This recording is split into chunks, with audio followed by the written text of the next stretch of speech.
Hello and welcome to the video. इस video में JEE advance 2018 का एक प्रॉब्लम सॉल्व करेंगे। प्रॉब्लम मैट्रिक्स से पूछे गया था, linear equation, system of linear equation का। Let S be the set of all column matrix b1 b2 b3 such that b1 b2 b3 belongs to R and the system in real variable has at least one solution. Then which of the following systems in real variable has at least one solution for each b1 b2 b3? सो ये system हमको बोला है at least one solution है, that means consistent है। ये consistent है तो ये b1 b2 b3 कौन सा b1 b2 b3 के लिए कॉन्सिस्टेंट होगा, वो हमारा S होगा। अगर कोई एक कॉलम के लिए ये कॉन्सिस्टेंट होगा तो वो S में जाएगा। सो ये पूरा सेट S के लिए ये चार सिस्टम में से कौन सा सिस्टम कॉन्सिस्टेंट होगा वो बोलना है। ये सिस्टम का एटलीस्ट वन सॉल्यूशन कब होगा, हर column matrix belongs to S के लिए, वो बोलना है हमको। सॉल्यूशन हमको b1 b2 b3 कॉलम निकालना है, ये कॉलम निकालना है such that this is consistent. इसके लिए -1 2 5 b1, 2 -4 3 b2, 1 -2 2 b3, -1 2 5 b1, 0 0 13। 2 time करके ऐड करेंगे तो 0 होगा।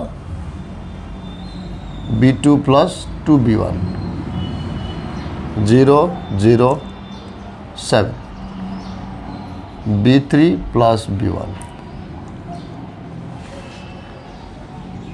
r2 + 2r1, r3 + r1।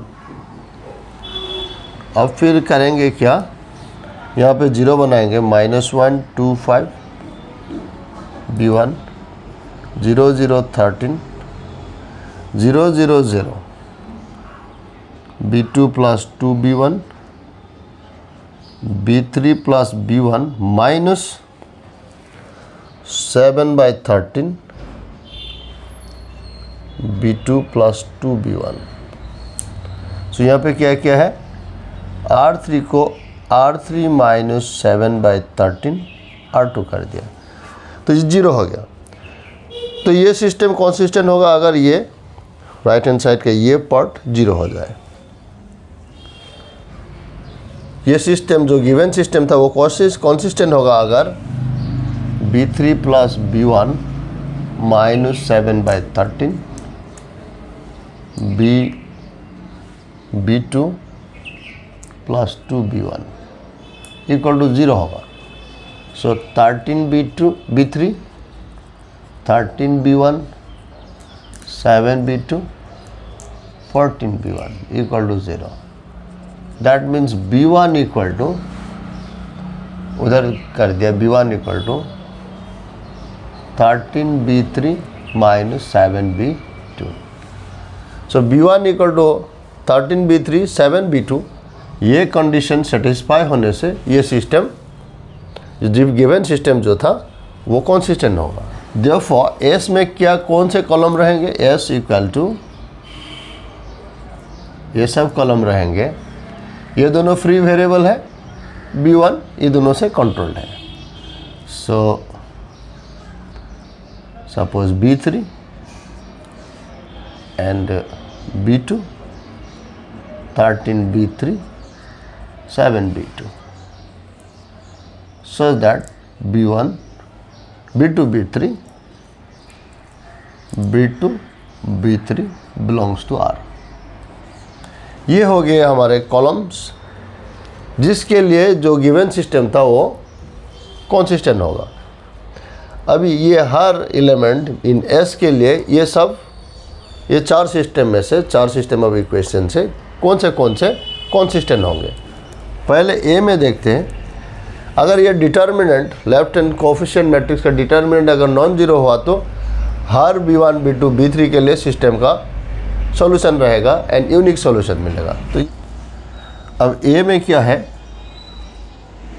ए में डिटर्मिनेंट देखते हैं क्या होगा। 1 2 3 4 0 5 1 2 6 1 0 minus 10 2 24 minus 5 3 8 minus 0 minus 10 minus 38 plus 24 not equal to 0। So इसमें डिटर्मिनेंट नॉट इक्वल टू 0 है तो इस सिस्टम का यूनिक सॉल्यूशन रहेगा, जो भी b1 b2 b3 जो भी हो, for any b1 b2 b3 this system has unique solution. फिर d में भी सेम कैसे, d के केस में 1 2 5 2 3 0 1 4 minus 5, इसका भी डिटर्मिनेंट क्या है, -15 -0 2 -10 -0 5 8 -3 -15 plus 20 25 not equal to 0। So D का भी सॉल्यूशन मिलेगा। सो ये दोनों सही है, सॉल्यूशन है इसका, ए में है सॉल्यूशन है, डी में सॉल्यूशन। अभी बी एंड सी के केस में देखना है सॉल्यूशन होगा कि नहीं। अब बी के लिए क्या है, बी के लिए बी में डिटर्मिनेंट 0 है, सो 1 1 3 b1 5 2 6 b2 -2 -1 -3 b3। सो यहाँ से क्या मिलेगा, 1 1 3 b1 0 5 टाइम्स करके माइनस करेंगे -3 -9 b2 -5 b1 2 टाइम्स करके 0 करेंगे प्लस करेंगे b1 plus b3 plus 2b1। R2 में क्या है, R2 -5 R1, R3 में क्या है, R3 प्लस 2 R1। फिर यहाँ से 1 1 3 b1 0 -3 -9 b2 -5 b1 0 0 0 b3 plus 2 b1 plus करेंगे 1/3 ऑफ ये वाला b2 प्लस b2 -5 b1। सो यहाँ पे क्या क्या है, R3 -1 R3 प्लस 1/3 R2। सो R3 में R3 प्लस 1/3 R2 करने से ये बन जाता है। सो ये सिस्टम कॉन्सिस्टेंट होगा अगर ये 0 हो तो। Therefore for consistency 3b3 6b1 plus b2 -5b1 equal to 0। So यहाँ पे b1 इक्वल टू मिलता है b2 -3b3 -b2 -3b3। सो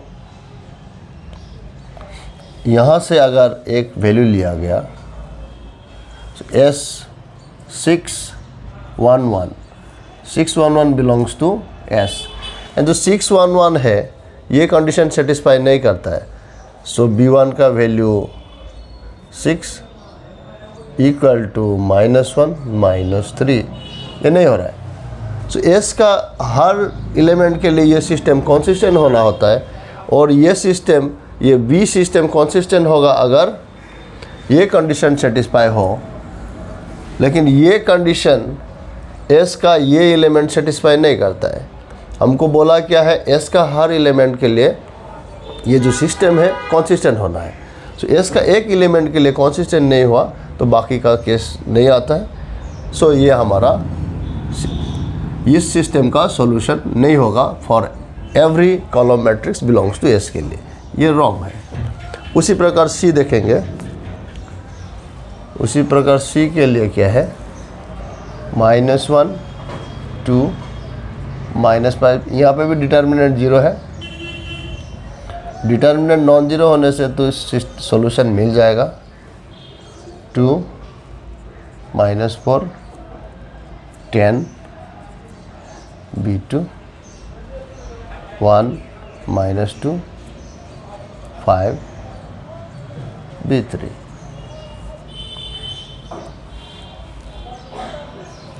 ये हो गया हमारा सी के लिए। -1 2 -5 B1, 2 टाइम करके ऐड करेंगे 0 0 0 B2 + 2 B1, डायरेक्ट ऐड करेंगे 0 0 0 B3 + B1। सो ये सिस्टम कंसिस्टेंट होगा अगर B1 + B3 = 0, एंड ये भी होना है। हम इसको ही पकड़ के ले रहे थे, इसको ही लेते हैं, B1 + B3 = 0। सो B1 + B3 = 0 होने से सी सिस्टम जो सी में दिया है वो कंसिस्टेंट है। बट 6 1 1 ये बिलोंग्स टू एस है, एंड इसमें B1 है 6 B3 है 1 = 0, सही नहीं है। सो ये सिस्टम भी कंसिस्टेंट नहीं होगा for every column matrix belongs to S के लिए। तो ये प्रॉब्लम का आंसर ए एंड डी होगा। इसी के साथ ये वीडियो यहाँ पे ख़त्म करते हैं। Please like share and subscribe the channel. Thank you very much.